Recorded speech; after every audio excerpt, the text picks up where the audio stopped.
Hello, Walker parents. We are going to show you how you can get onto your Aeries parent portal to complete phase 1 online at home. You can navigate to our website, walkerjhs.org, click on Parents, and choose Aeries Parent Portal.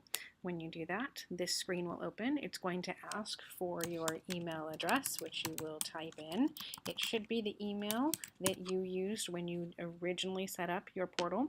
If you are a 7th grade student and have not created an Aeries Parent Portal with us yet, you should have received a mailer from the district with all of your information about how to set up your account, and you would click on here where it says Create New Account. For those of you returning, you would simply say Next, put in your password. If you forgot your password, you can click on Forgot Password and it will give you instructions on how to retrieve and reset your password. If you need more information on how to create your account, you can click there and it'll show you how to do your create account. You're going to say sign in. For those of you who have not completed your registration online already, there will be a message here across the top in color that says you need to update your information. For those of you who have already completed that, but maybe you need to make a change to something because you need to update your contact info, or you just want to double check it now that you've seen this video, you can come here to student info and go to data confirmation, and it takes you to that online registration screen.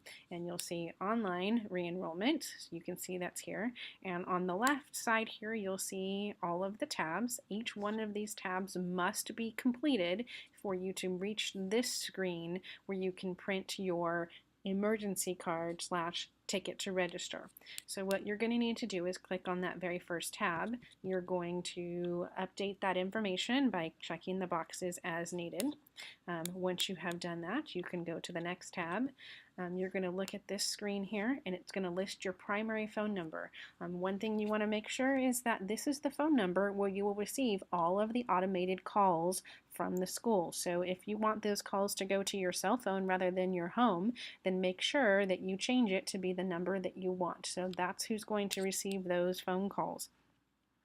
Contacts. This is where you can come in and you really want to make sure your contact information is correct, because this is how we will reach you in an emergency. It also determines who we will release your student to should they be ill or need to go home early, or if you're sending them to the doctors or something and you want a grandparent to pick them up.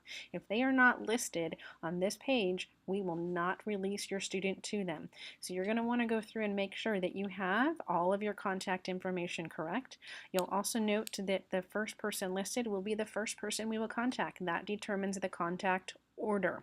So if you want to add someone, you can simply click on add and add someone. If you want to change someone, you would simply highlight their name and then say change, and then you would go down and update the information there. You'll note that the email address is locked, and it is locked because it cannot be changed unless you come in and meet with our registrar directly. Once you have made all the corrections to your contacts, you can then move on to medical history. It should list any medical conditions that you've let us know about your student, as well as if there's something new or something that's not listed, you can simply click on that and say save here.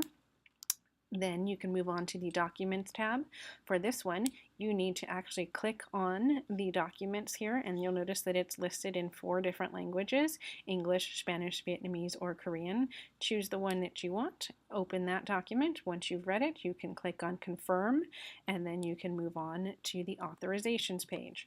On this page, it's very similar to the Documents page. You have to come through and read each of these little boxes. Some of them have a place for you to actually click and then look at that information online, and once you've done and read that, you can click I acknowledge. You must do that for each of these boxes as you go down. If there's a box that you're not sure about and you want to ask questions, you would not acknowledge it. You wait till the office opens and you can call us and we will happily answer that question. I do want to point out that there is a change to a box from previous years for electronic report cards. Since we do use the Aeries grading system, all of the students' grades are available at all times, including their actual report cards in your Aeries parent portal. In order to be more cost efficient, we no longer send out paper copies of student report cards unless you come into the office in person and make that request. So you have to acknowledge that you know that we will not be sending a paper copy of the report card, but you can see it live in real time on the Aeries parent portal. So your students can't hide it from you. It's there online for you to see. Once you have acknowledged everything, you will say save. If you don't say save, it doesn't let you go to the next page. And then you go to final data confirmation. You must, then it says, hey, was everything correct? If so, just double check.